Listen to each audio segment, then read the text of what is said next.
Assalamualaikum warahmatullahi wabarakatuh. Saya Muhammad Hanif. Di sini saya akan menjelaskan mengenai kompilasi program C++ mencangkup tiga hal. Yang pertama, pemrosesan. Prosesor akan mengambil file kode sumber C++ dan kemudian menangani arahan, include, define, dan arahan preprosesor lainnya. Selanjutnya, produksi langkah ini adalah file C++ murni tanpa arahan preprosesor. Yang kedua, kompilasi. Compiler akan mengambil keluaran preprosesor dan membuat file objek darinya. Yang ketiga, ada tautan. Tautan akan mengambil file objek yang dihasilkan oleh compiler dan membuat perpustakaan atau file yang dapat dieksekusi. Yang pertama, pemrosesan awal. Preprosesor menangani arahan preprosesor seperti include dan define. Selain itu, ini agnostik terhadap sintaks C++. Inilah sebabnya mengapa harus digunakan dengan hati-hati. Ia bekerja pada satu file sumber C++ sekaligus menggantikan arahan include dengan konten dari masing-masing file yang umumnya hanya deklarasi, mengganti makro atau define, dan kemudian memilih bagian teks yang berbeda tergantung if, arahan, if depth, dan if and depth.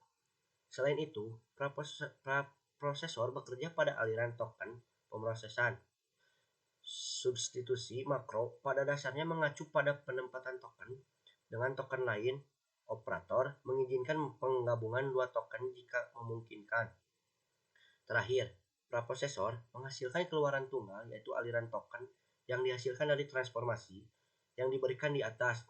Demikian pula, ia juga menambahkan beberapa penanda khusus yang memberitahu compiler dari mana setiap baris berasal. Hal ini memungkinkannya memanfaatkannya untuk menghasilkan pesan kesalahan yang masuk akal. Lebih lanjut, beberapa kesalahan dapat terjadi pada tahap ini dengan penggunaan direktif if dan error secara cerdik. Yang kedua, kompilasi. Langkah kompilasi berlangsung pada setiap keluaran preprosesor. Compiler akan mengurai kode sumber C++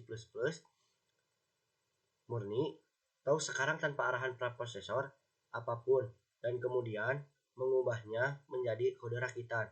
Setelah itu, panggil backend yang mendasarinya atau assembler di toolchain yang merakit kode tersebut menjadi kode mesin dan membuat file biner aktual dalam beberapa format, elf, cop, e.out, dan lain-lain.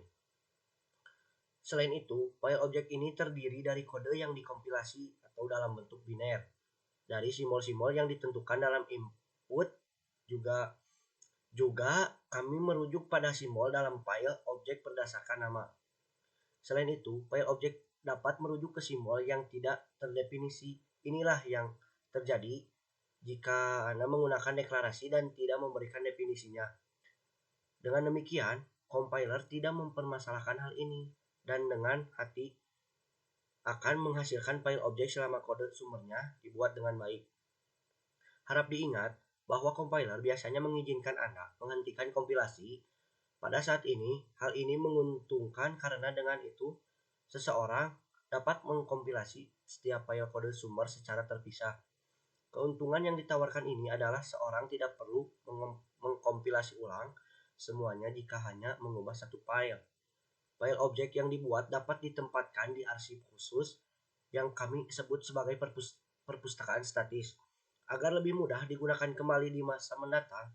Selain itu, pada tahap ini juga terjadi kesalahan compiler biasa yang mirip dengan kesalahan sintaksis atau laporan kesalahan resolusi kelebihan beban yang gagal. Yang ketiga, menghubungkan. Linker inilah yang menghasilkan keluaran kompilasi akhir dari file objek yang dihasilkan compiler. Selain itu, keluaran ini dapat berupa pustaka bersama atau dinamis atau dapat dieksekusi. Ini menghubungkan semua file objek ketika menggantikan referensi ke simbol yang tidak ditentukan dengan alamat yang benar.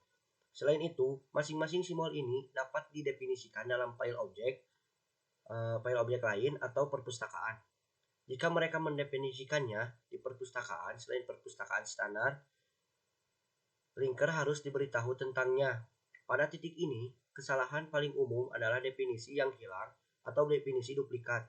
Definisi yang hilang berarti bahwa definisi tersebut tidak ada, artinya definisi tersebut tidak tertulis, atau bahwa file objek atau pustaka tempat mereka berada, linker, tidak pernah mendapatkannya. Alternatifnya, definisi duplikat berarti simbol yang sama didefinisikan dalam dua file objek atau pustaka yang berbeda.